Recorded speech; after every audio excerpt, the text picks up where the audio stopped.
Obstruction. Nothing personal word of the day for Wednesday, December 15th, 2021 is Obstruction. It's also Survivor Finale Day. Survivor Season 41 comes to a close tonight. Of course, I'll be watching that. The 41st time I'll be watching a Survivor Finale. Actually, that's true. I did watch all 41. Participated in one of them. Not an actual Final Tribal Council, just the reunion. Because when you're first out, you don't get to be in the Final Tribal Council. Or even on the jury. But it's Survivor Finale Day. But that's not the story I'm thinking about. You're waiting for it. I've been waiting all night to talk about it. I was tossing and turning, thinking about Obstruction and Daniel Snyder and the Washington football skin team, and thinking about how wonderful he is as a content provider, not as a person. I don't know him as a person. You know what? I'm not going to tell you what he's like as a person because I've never met him, and too many people have a view of people they don't meet from what they read, what they see. But I'll tell you, there's enough on Daniel Snyder to make me wonder. Here's what happened. Rewind to all of the great times that we've had talking about the absolute horrific nature of the Washington football Redskins front office. The whole name change, the WFT, the hiring of a black president trying to make up for the fact that they're showing racist tendencies, hiring of women left and right, trying to make up for the fact that they're misogynist people, trying to protect the owner. My job as president was to always protect my owner. However, there are certain things that you should not protect anyone from. It's not even a moral dilemma for me, because as much as I respected and loved Jeffrey Loria, if he ever behaved the way Daniel Snyder is purported to have behaved, I would not have wanted to be associated with that, and I would have stopped it however I needed to, even if just resigning would have been the way to bring attention to it. Daniel Snyder caused the NFL to investigate him. Remember, Daniel Snyder was going to do the investigation, hiring a lawyer named Beth Wilkinson, and the NFL said, you know, why don't we take charge? And I told you on Nothing Personal that was horse hockey. You knew Snyder was in charge of the entire investigation. You then heard me tell you that the NFL was not going to allow any sort of public disclosure that would in any way implicate Snyder. They were going to fine him $10 million. They were going to make him step aside and put his wife in charge. Is there any bigger joke? Mikey's with us today still. Coca's still walking around Paris, texting me updates, having fun. And Mikey, we talked about on this show, I know you listened because you've been there from the beginning with Nothing Personal, but we talked about the fact that Daniel Snyder was leaving his wife in charge, but of course he wasn't stepping back. It was like a joke. Like Tanya Snyder is going to take charge of the organization and then come home. Hey, honey, how was your day? You know, the usual. Nothing major. Oh, how's the team looking? Oh, good. Right? Come on. You know, GMAB. Give me a break. So then Congress gets involved. And we did an entire show about segment, maybe it was more than one segment, about the fact that Congress wants emails to be disclosed, wants full transparency. Remember the whole 650,000 emails, and they only released like 10 of them so they could fire John Gruden. Then John Gruden suing the NFL. We don't know where that is. It's still in the middle of the courts. Good luck settling that. All the NFL wants, and all the other 31 owners, all they want is for Daniel Snyder to zip it and hope that by putting some sort of cork up his tuchus that no more bad things will come out. Nothing else that smells like a sewer. But the WAPO said, you know, let's keep looking. Let's see what else we can find on Danny Boy. And yesterday, they dropped a bomb. That's an unfortunate expression. I think I may stop using that. Not because of cancel. It's just they didn't drop an actual bomb. Can I say drop a stink bomb?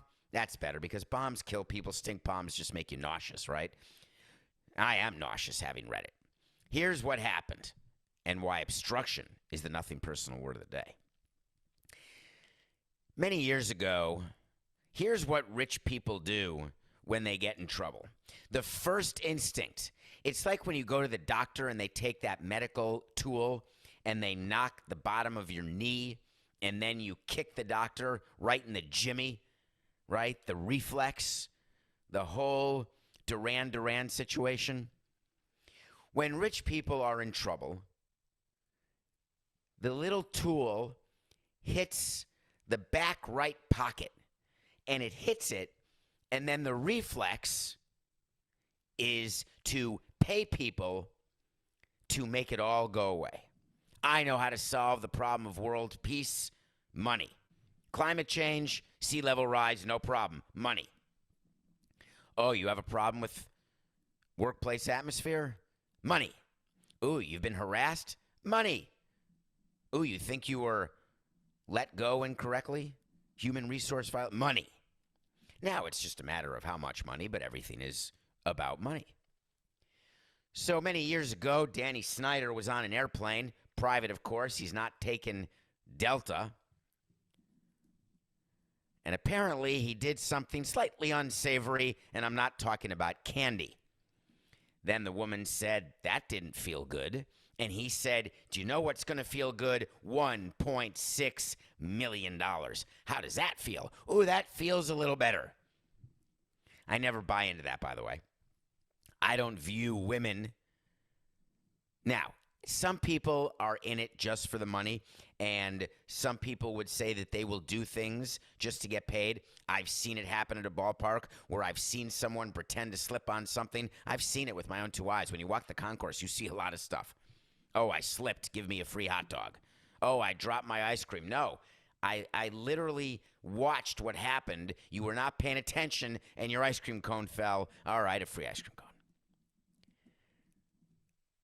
This woman was not looking, in my opinion, for $1.6 million. She was looking not to be violated. But put that aside.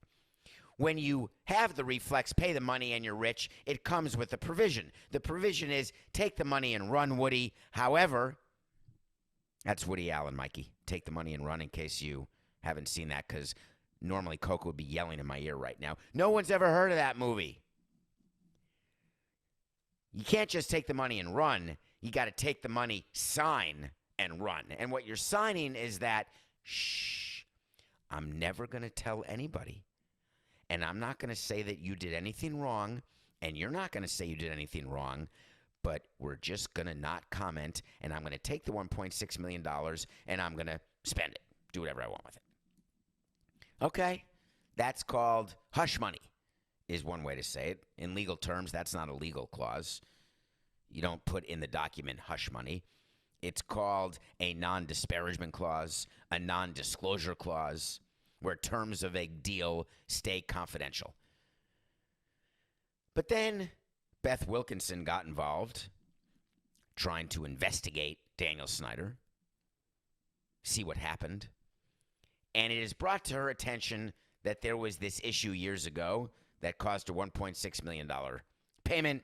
And she said, I may want to talk to this woman just on background. Don't worry. I just want to know, what kind of food did he like on the private plane? Was it a cheese platter? Was he into vegetables? Did he like some dipping sauce? Whatever the case may be. And then the NFL got word because, of course, Beth Wilkinson worked for the NFL. And, of course, Beth Wilkinson worked for Daniel Snyder. So Daniel Snyder got word that this woman was on the witness list. And he said, give me a minute on this, folks. Let's take a beat, because I'd really like her not to talk. And on top of that, I gave her the $1.6 million not to talk, but let me get back to you. So he hires a lawyer. Well, he's got lawyers on staff. I mean, this guy's got lawyers on staff like I have toilet paper in the closet, right? There's always enough. Lawyers write to the woman and say, I remind you, you are under a confidentiality non-disclosure clause. However, I'd like to give you a little more just in case you ran out of the 1.6. I'll give you a little more money, just a smidge more, if you would, again, not talk. Is that truly obstruction of justice? No, it's not a criminal case. It's not a civil case. It's not a court order. It's not like there was subpoena power here. I wonder why Daniel Snyder would be willing to pay someone extra not to talk. Oh, I got it. Because if she did talk, she'd have some things to say that may cause Roger Goodell to have to admit that $10 million and Tanya may not get the job done. So, of course, Daniel Snyder's attorney had to respond to the Washington Post article. And here's what he said in a statement. Untrue. It did not happen. Absolutely no effort was made by me or any Reed Smith lawyers. That's the law firm that Coca and I started in order to do these workplace harassment investigations. No effort was made or any Reed Smith lawyers to dissuade anyone from speaking with Beth Wilkinson or otherwise cooperating with her investigation, nor was any money offered to anyone not to cooperate. Anyone suggesting something to the contrary is lying. So here's what the lawyer's saying. He's saying that the Washington Post editors did not do a proper job of vetting the sources of the reporters who reported the story, and that no such payment or even contact was made. So if you're Tanya Snyder and you're running the team, and you're Daniel Snyder and you've stepped back and you're not a part of anything and you have your lawyer say something, I have a little addendum, a tiny little sentence that I would want to include in my statement saying that I'm not participating in any obstructionist behavior. It would be the following. Listen, everybody. My client, he's definitely got some issues. We know this, right? But that was then. There has been a change. He has seen the error of his ways. There is no way that he would ever want to stop any truth from coming to light. But on top of that, and this is the important part, he now believes so strongly in the First Amendment and that anyone or any investigator wants to contact, anyone should say whatever he, she, or they want. Because the important thing is letting everyone know the truth, to have perfect and complete transparency as we continue to change the culture of our team and become the organization that our fans so deserve. I'd be a little more into that statement than a Shakespearean statement about protesting too much, because that's really what the lawyer did. But the problem is these sabers have been rattled. The sabers come in the form of Congress. Don't downplay congressional action here. And of course, the two members of Congress from the House Oversight Committee, and that's another prior episode where we explained what Congress was doing and why they wanted these emails and why the NFL wasn't going to give them over and whether or not there's going to be some sort of settlement in that regard. Carolyn Maloney from New York took 1 second to basically say, while Mr. Snyder publicly stated that he wanted independent investigators to ferret out the truth, today's reporting suggests that he was privately trying to obstruct the efforts of the very investigator he hired in an effort to conceal damaging information. These disturbing revelations, and here it is, it's the money phrase, have only strengthened the committee's commitment to uncovering the truth in this matter. That is the only sentence that Roger Goodell and 31 other men care about. Believe me, they don't care about the woman who got assaulted. They don't care about the cheerleaders. They're going to say they do, of course. Oh, we don't like that behavior. We don't tolerate that sort of behavior in this league. Look, $10 million shows that. That's like someone walking down the street and saying, I really want to cure homeless people. Hold on, let me check the lint in my pocket. Hey, there's a quarter. Flick. Are we good? Is homeless all taken care of now? No more homelessness? I gave a quarter. We're done, right? The reason why Roger Goodell and the other band of 31 merry men are upset now is that Congress is using this as an opportunity to confirm their own bias. Their bias is we want to get the NFL to be transparent. We want to understand exactly how deep-seated this cultural workplace harassment and dysfunction is. And we want to show the country and our constituents that we're not going to take it. No, we're not going to take it. So what does Roger Goodell do today? I guarantee you he has told his attorneys to get in touch with Carolyn Maloney and other representatives on the House Oversight Committee and have a conversation explaining again that the investigation was complete, that Beth Wilkinson spoke to every single person she wanted to before she gave her recommendation. And then Congress says, well, why wasn't that in writing? Don't bother me with that, Roger would say. Writing. It's because of the trees, Your Honor.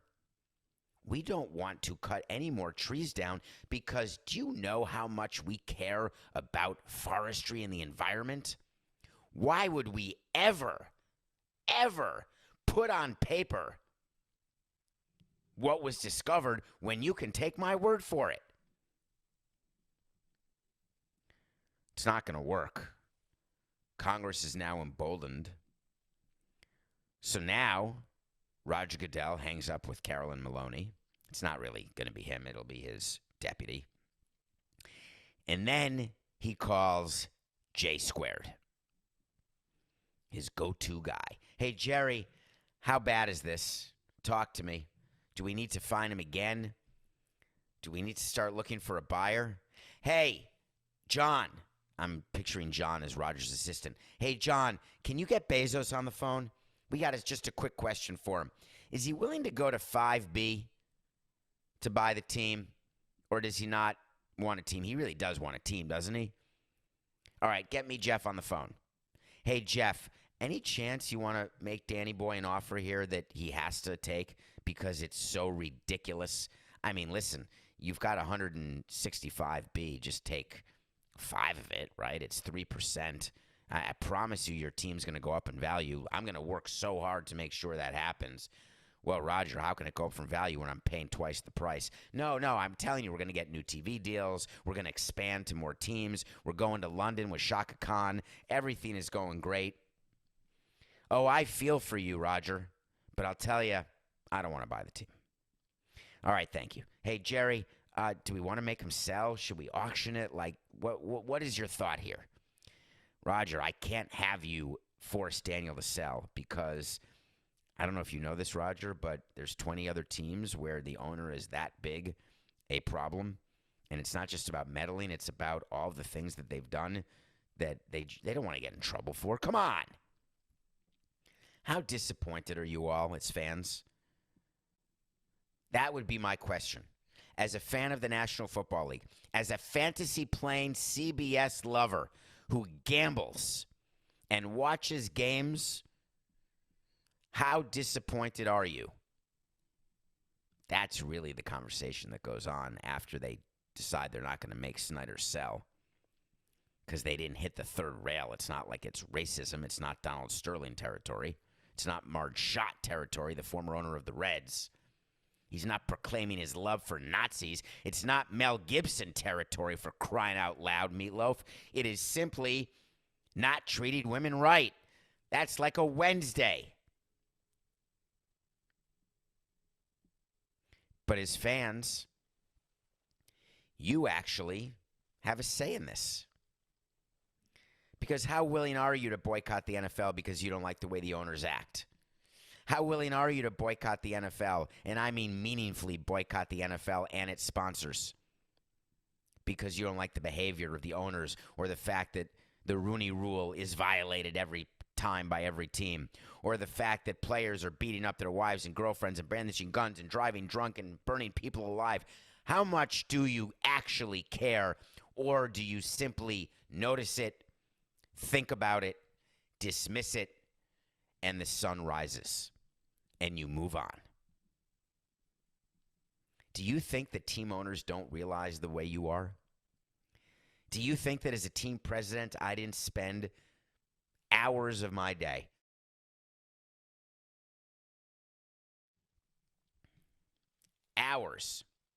thinking to myself, discussing with lawyers, discussing with marketing people, thinking about, have we gone too far? Is this trade going to be the trade? Is this act going to be the act? Is this going to turn off the revenue stream? The ultimate, is the juice worth the squeeze? That's how we think. That's how I used to think. And I wasn't alone, I promise you that. We would all sit around and drink our scotches and smoke our cigars. Side note, I don't drink scotch and I don't smoke cigars. Plenty of other great things to smoke other than cigars. But we'd sit around at owners' meetings and games and various other places, and we would smile knowing that there's almost nothing we could do that would break the revenue train. That amount of power that we felt, forget the fact that it's intoxicating. The reality is it's accurate. So all the people who believe that Daniel Snyder is finally now going to be forced to sell, all the people who are positive, it's you know what? It's not going to happen. Do you know how crazy Dan Snyder is? Can I just tell you? Did you read this thing that happened with the hiring? I got to read this to you because it's so crazy. When Ron Rivera was hired, he was hired by Bruce Allen. We got to do this, Mikey. We're going to go a little extra on this segment because I have to talk about this. I feel it in my bones, and I think that people want to hear it. Ron Rivera was hired, and Dan Snyder found out that Bruce Allen, the former president of the team, had sent a text to Ron Rivera congratulating him, which was nice.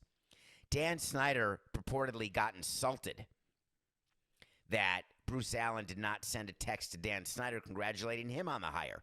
Bruce Allen had been fired by Dan Snyder. Bruce Allen was in litigation with Dan Snyder to get paid out on his contract. They end up settling with, of course, Bruce Allen getting paid all the guaranteed amount that he was owed. But part of the settlement was, this is too good, a condition. I will give you the money I owe you. The money that I contractually stated, that I signed, that you signed, that says I will pay you and you will receive payment even if I fire you, assuming it's not for cause. Tried to fire him for cause and lost. I'll do it, but the condition is you have to send Daniel Snyder a text congratulating him on the hiring of Ron Rivera, which, by the way, had been years earlier.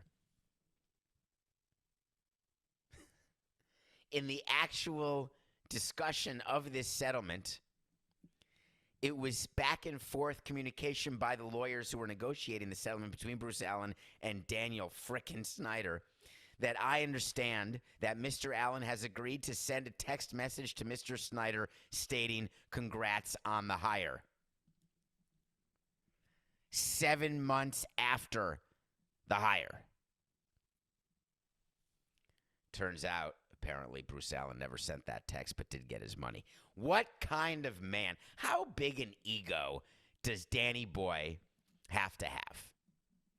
That he feels wronged to not get a text from the individual who he canned and the individual who he thought was leaking information about him but ended up still having to pay. How petty.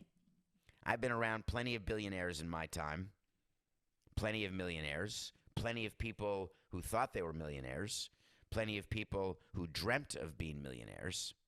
That level of ego and lack of self-awareness, delusion, narcissism, sociopathic tendencies, it staggers me. Now, I've been accused of narcissism many times, mostly by people related to me. So I understand narcissism. I understand that the job that we all have can lead you to think that you don't squat to pee. But you know what? When you get some distance from it the way I have, it's a little embarrassing. Not embarrassed with the job I did or the losses that I had as team president or the trades or the signings gone wrong or even a public-private stadium, which I still think was fair, side note. Sorry, Miami. Embarrassed at the view that it was not the sun that the earth revolved around. It was professional sports C-suites. That's what the world revolved around. Good luck, Danny. Have a great day. When we come back, we're going to review a movie about a topic that I was positive everyone knew about until I realized that I was born in 1968. And then we're going to have a little conversation about what Stevie Cohen is doing today. We'll be right back. Welcome back to Nothing Personal. It's David Samson and Mikey. Coca's not here. Coca's in Europe right now. He's in Paris walking around. I hope that he has had a crepe au sucre, maybe gone to Pizza Pino on the Champs-Elysees, maybe even seen Napoleon's tomb, which, by the way, is befitting of not someone 5'2", befitting of someone who's 10'2". Thank you for downloading, following, rating, reviewing, all the things you do to engage with me every day on Twitter, David P. Samson, on the YouTube channel. Go to YouTube, and you can see the salmon jacket I'm wearing. I was just thinking that I want to try to reach Coca. I think we should try to call him. I'm going to call him right now, see if he'd even answer.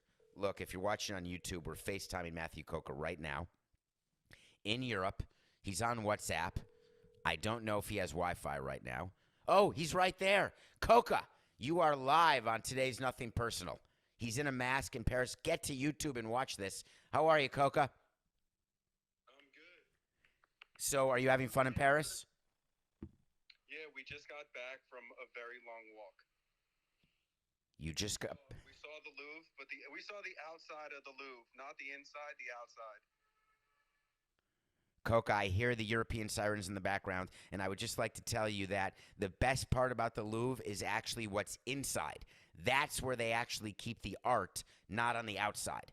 Like the Mona Lisa, the one where the eyes follow you, you should be doing that. That's tomorrow.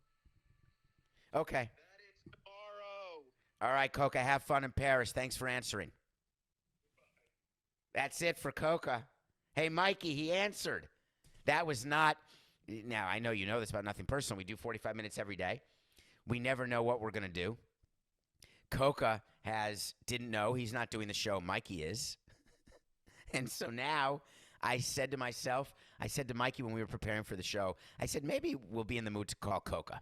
Mikey just said he probably thought the show was off the rails. Of course the show's off the rails. Coca, by the way, has to think you're not doing a good job, Mikey, because he doesn't want to be pipped. But you are. All right, I watch a movie every day. That was funny. Did you hear that, Mikey? I don't know if you could hear the volume, but the sirens, European sirens, are so different than U.S. sirens, but we couldn't hear the sirens. Anyway, there were sirens in the background. Coca's there. I'm still watching a movie every day.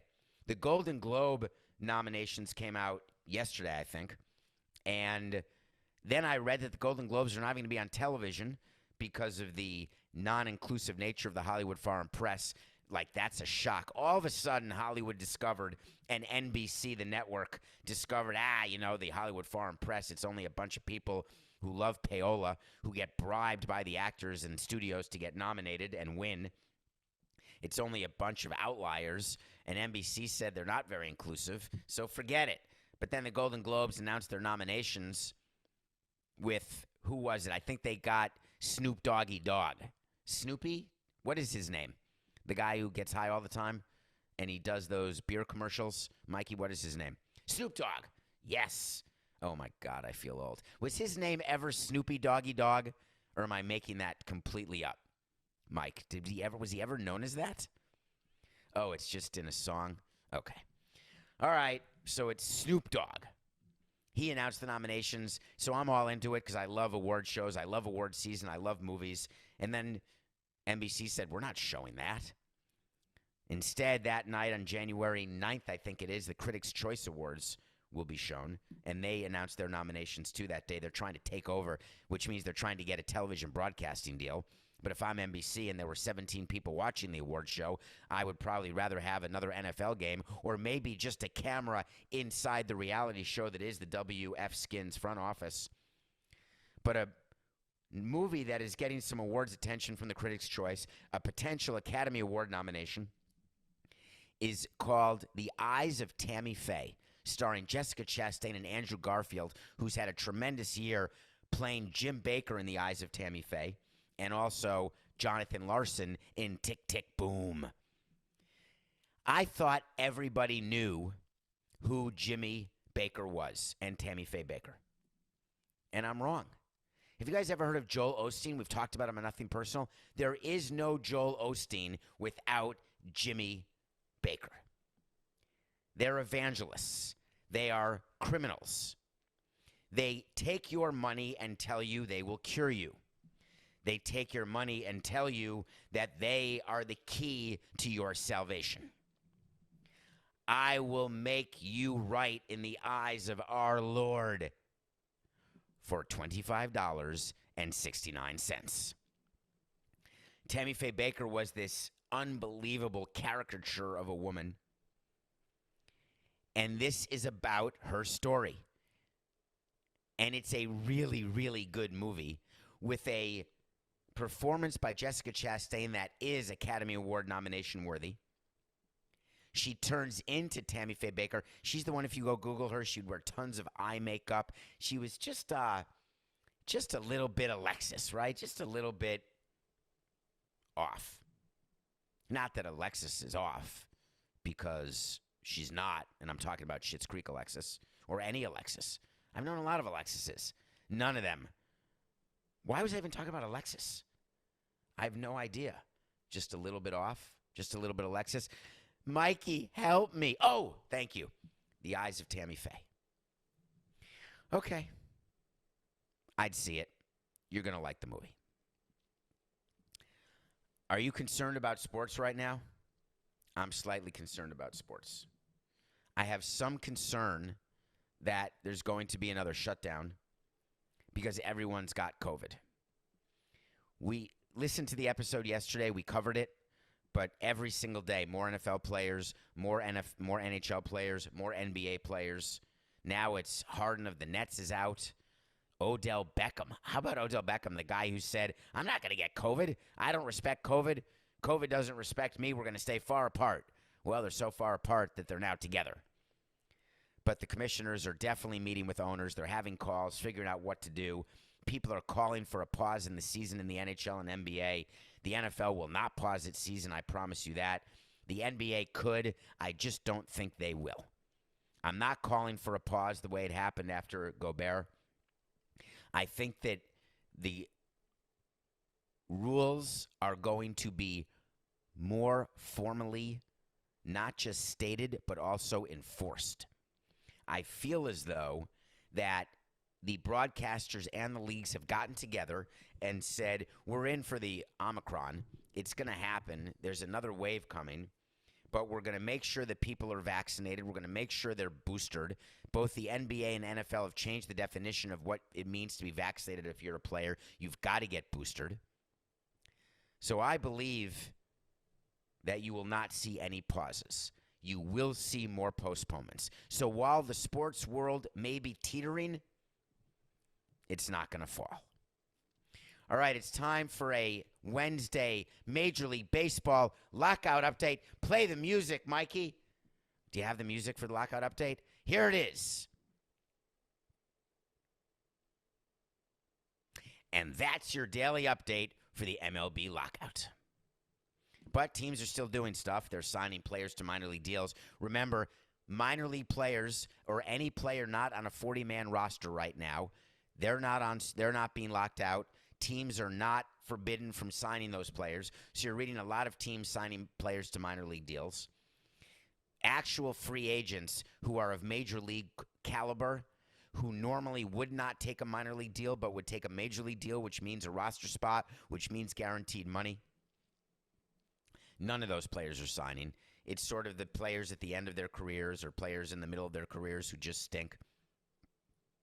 And the other thing teams are doing is they are able to hire managers and general managers and scouts and player development people.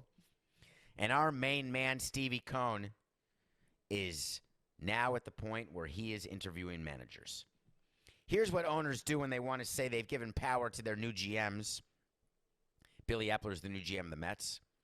They say, hey, you take care of the first round of interviews for our managerial candidate, and I'll take care of the second round. Narrow it down.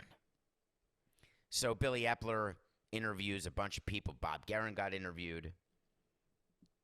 Bunch of people. And then he called them up and said, thank you. Great job. We're going to go on to a second round, and you didn't make the cut. So who is Steve Cohen interviewing?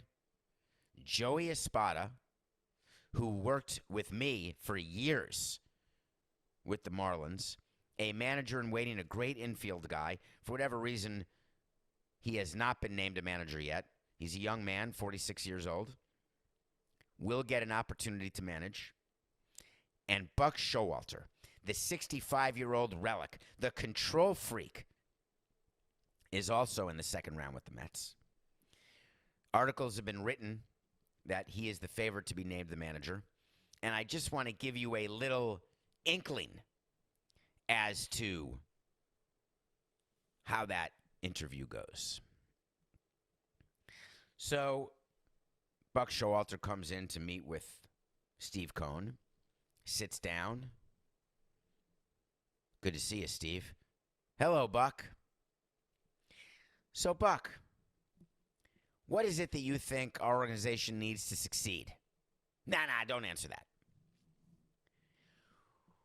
How much money is it that you think you need to succeed? Well, that's a good question, Steve, and I believe that the players need to know that you are firmly committed to me, and that's going to be about 4 years. I understand that you don't want to give me a 5-year deal till I'm 70, but a 4-year deal for sure. Players need to know about continuity. The most important thing, Steve, is that players know that the manager's in charge. Well, Buck, I'm not sure that's true these days because GMs and front offices and analytics departments, they're really the ones who are making the lineups and doing the defensive positioning. Oh, Steve, I hear you.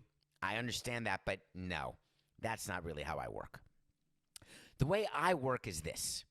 You give me 4 years, you give me $5 million per year, and then don't ever call me. I will call you when I've got something to say. Don't talk to me after a game. Don't talk to me before a game. Don't call me during a game. Don't tell me how to run the bullpen. And by the way, when I make suggestions of players to make the team in spring training and call-ups during the season or players that shouldn't be on the team, I'm going to expect you and Billy Boy to listen.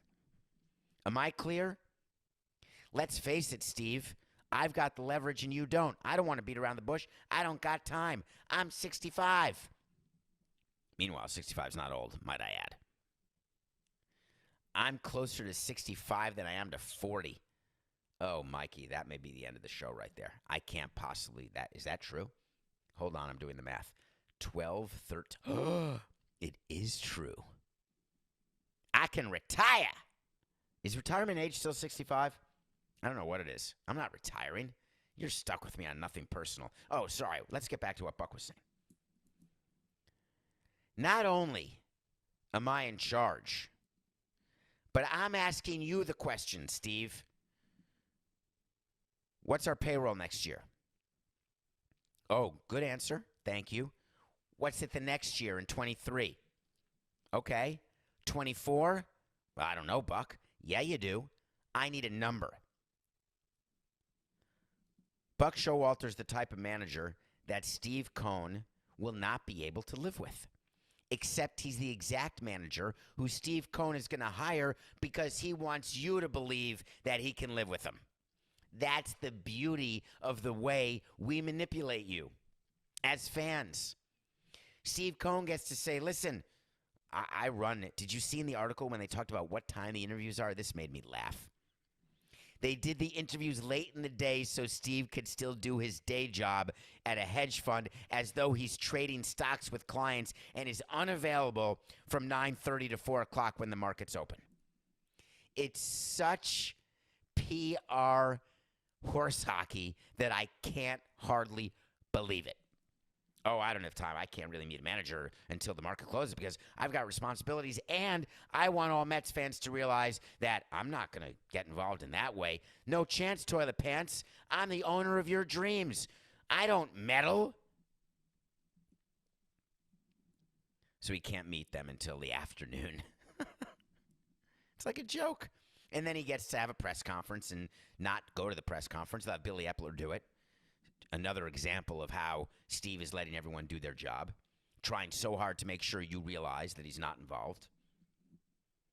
Do you think Steve didn't know that Buck Showalter was going to be hired before the interview process started? Do you think Steve gave one rat's pituitary gland about the Selig rule? No. Are you shocked that there's a minority, two minorities in the finals, along with Buck? I wonder why that is. So I got to wait to see for you. Buck Showalter is the next Mets manager. And I got part 2 of that wait to see. Whatever contract he signs, he's not going to last. These are easy wait to sees when all these coaches get hired or managers for these long-term deals because it just doesn't work that way at all. Wait to see. Book it. Buck Showalter is the next Mets manager. Are you happy, Scott? Do you think this is everything you want? I'm talking about the CBS guy, Scott Riley, the biggest Mets fan ever, the lunatic Mets fan. You're the exact type of fan that we were talking about earlier in the show. It can be an absolute cluster, and you still love us. 2-part wait to see. Showalter's the Mets manager, and he will not last the contract. Nothing personal pick of the day. We told you the Warriors would beat the Knicks, and they did. We are 167 and 149. Did you watch it? I did. I watched Curry do it. Steph Curry is now the all-time leader in three-point field goals made. It's pretty cool. He's got to be the best shooter of all time. He actually admitted after the game that he's the GOAT. He admitted after the game that he agrees that he's now the best shooter. I like when players admit that. I do. I think it's totally fine. I want players to have that confidence. I love the fact that he thought he had to hit a shot against the Knicks last night to beat the Ray Allen record to say he's the best shooter, because he's now defining the best shooter as having the most three-pointers made. And my view of that is bulk quantity does not equal quality. Right? I mean, it's possible there's better shooters who got hurt, who were really, really unbelievable shooters, and then they lost their touch, or they started doing drugs, or they just started eating quarter-pounders, whatever they may have done. However, I do think Steph Curry's the best shooter, which is quite a family, right? Del Curry was the smoothest shooter of my generation, one of them for sure. And he's got 2 sons who are both in the NBA and 1 son who now is the record holder. I thought it was outstandingly cool to watch. It was a bit of history. So the pick of the day today is there's an interesting game going on, and it is the Philadelphia 76ers against the Miami Heat. Now, the thing about the Sixers is that how many times have we talked about the Sixers and their Ben Simmons situation? Would you say we've talked about that a little? Would you say we've talked about that a lot? I would say we've talked about it enough. but I got to mention it's back in the news. The Sixers are favored by 5.5 points over the Heat. And I'm taking the Sixers, Joel Embiid. That's our pick of the day. But I want to mention something about Ben Simmons because every day now you're reading a new trade rumor. Nobody in the top 25 is going to be traded for Ben Simmons. That's what you see. None of the top 25 players. What you're seeing instead is, could there be a package with the Knicks? Could there be a package with the Cavaliers? That was a rumor that maybe Kevin Love will get traded back to L.A. because they want to get rid of Westbrook. Right now, in the front offices of NBA teams, they're saying to themselves, we've got COVID issues. We've got lack of performance issues. Do we make changes? Do we go with what we have? But if you know Daryl Morey, and I don't mean the Daryl Morey who stirred the pot with China. I'm talking about Daryl Morey, the basketball executive who runs the Sixers. He is sticking to his story that he's not going to just trade Ben Simmons for the sake of trading him. I'm on record as saying that that's insane. Get whatever you can for him because your team without Ben Simmons, which is what you're doing now, is going to get better if you get anybody back who's not going to be a problem in your clubhouse. So instead of continuing to say, I don't want to trade him for less than he's worth, recognize that he's not worth much and move along. Because these trade rumors for Ben Simmons, it's a distraction. In baseball or in any sport, when you're distracted by a trade deadline or by rumors of fire sales or trades happening, you generally try to do it as quickly as you can so you can assuage the players in the clubhouse, so you can get the locker room back together and get back to winning games. You got to do something with Simmons. It's enough. I don't want to read about it anymore. The pick of the day is Sixers minus 5.5 over the Heat. And you know very well that Daryl Morey and all these executives, they know one thing for sure. It's just business. It's nothing personal.